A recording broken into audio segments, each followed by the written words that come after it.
What's good? We're back in this thing. Today we're going to be going over this digital crane shot. It's kind of a way to finesse your clip to make it look like it was shot on one of those cranes that have those pre-built movements, so you can have an object or a subject pop in and out of frame and have it so you can basically just delete a subject from your clip and have them re-pop up. If you're new to the channel, what's good? My name is Brian. I make music video tutorials, and if you're not subscribed already, go ahead and do that. I upload like 3 times a week, just dropping sauce, kind of showing you guys how to finesse your footage and make it look better while editing your music videos. As well as if you haven't already, like and comment, it really does help push my content to other people that want to see it, and it's greatly appreciated. Also, if you want to level up your music video editing game as well as support the channel, you can go to my website, bryandelimata.com, and check out my presets and packs. It's a great way for you to level up your editing game as well as save time while doing it. If you're new and you haven't seen my texture pack or anything, I'll have a playlist link below as well as the website. I'd highly suggest you go ahead and watch those and look into them. They're really high quality products and I took a lot of time making them. But yeah, that's enough talking. Let's get into the video and break down this effect. All right, so before we get into the video exactly, I just want to show you kind of the crane shots that I was talking about. So if you're not familiar, this is the GNF music video by Polo G, directed by Bennett.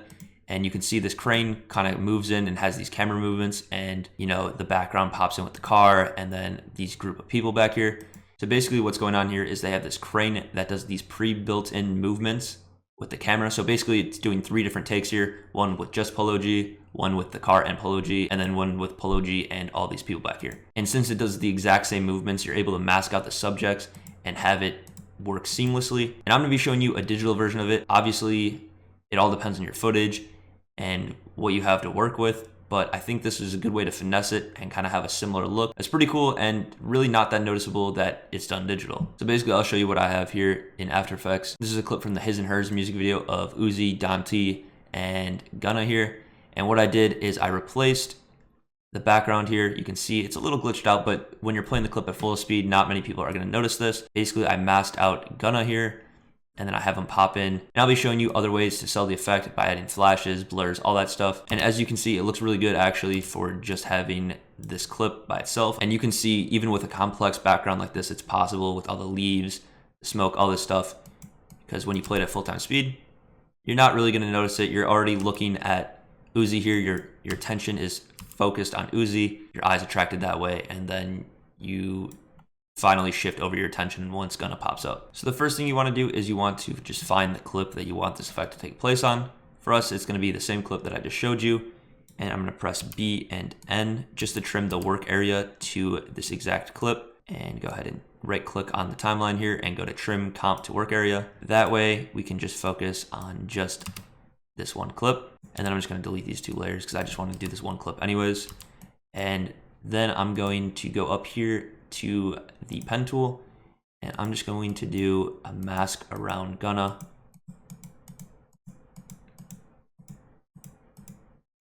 And then go to the masks down here and go to none, just so we can see for right now. We're going to go ahead and tweak that later. And then I'm also going to go down here and expand the mask and keyframe the mask path, and then go up to preview and hold down shift on your keyboard and then click next frame. That's going to move 10 frames at a time, and then just move the masks so it fits around the subject.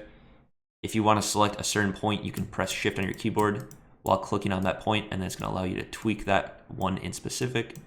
So that's what I'm doing here. I'm just going through, kind of keeping it pretty close to the subject here. It doesn't need to be super perfect. I would just recommend it being outside of him.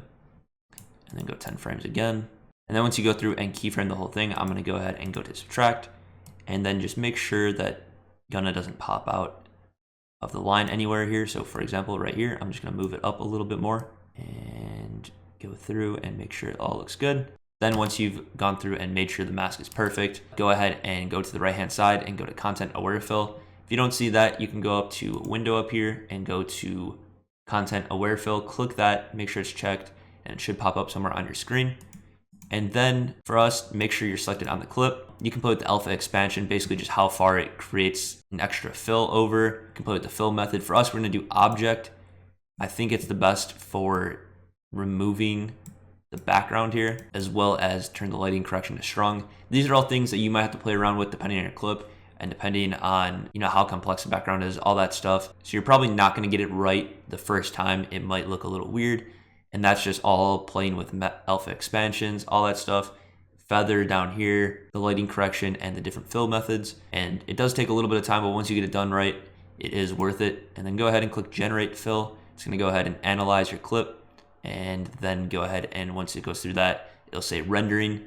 This could probably take up to a few minutes, so just give it a little bit of time. And then once you've gone through and it's generated all the frames, you can play back and see what we got here. Ours looks pretty good. I think the first mask I actually did turned out better.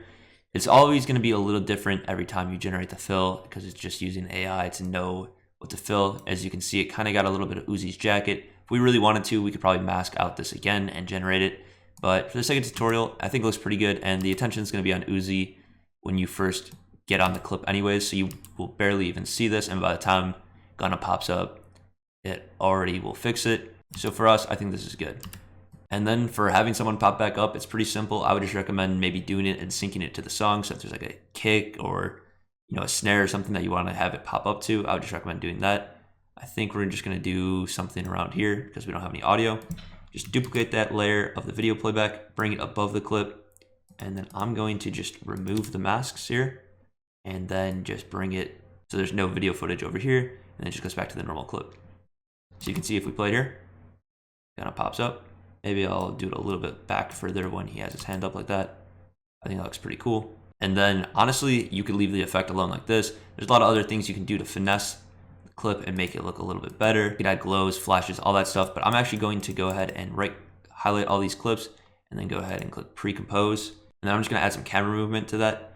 So you can see it's pre-comped here, and then I'm just gonna make a marker on the point where Gunna comes back by pressing the number sign on your keyboard. And then I'm gonna go ahead and make the clip 3D as well as turn on motion blur and make sure motion blur is enabled here. And then go to transform and scale it in a little bit, maybe add a little bit of Y rotation and also some Z.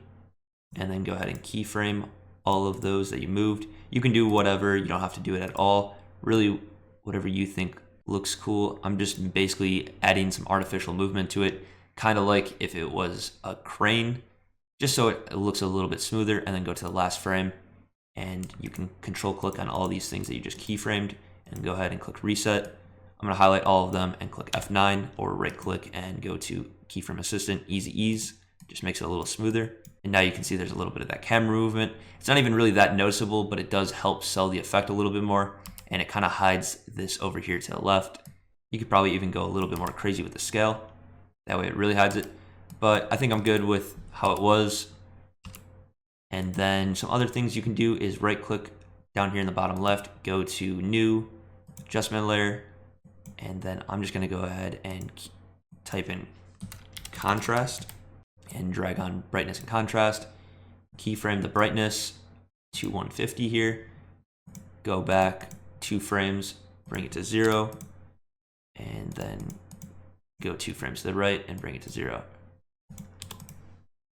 That way there's just a little flash when Gunna pops up. You can do a bunch of different things. You can do directional blur, Gaussian blurs. You don't even have to cover it. It's just an idea that I thought looked cool. I can show you what like a directional blur or something would look like on it. Maybe bring it to 90 degrees here and just bring up the blur length to like 50. Go 2 frames, bring it to 0, and then 2 frames to the right, also bring it to 0. And then just like that, you have an artificial or digital version of a crane shot. I know it's not exactly the same, and if you really went ahead and planned your footage properly and kind of had a gimbal and made it seem like it was one of those crane shots, I'm sure you could come up with something really cool. I just wanted to show you the concept and how to do that and kind of remove something from your frame. If you're interested in other things that we can do with the content aware fill, I have some really cool ideas actually. So that's probably gonna be the next tutorial, but let me know if you want those in the comments. If you made it all the way to the end, I really do appreciate you. Thank you very much. If you haven't already, like, comment, subscribe, go ahead and do that. If you want to support the channel even more, you can go over to my website, bryandelimata.com, check out my packs and presets. But yeah, guys, that's pretty much all I got for you guys in this one. Peace.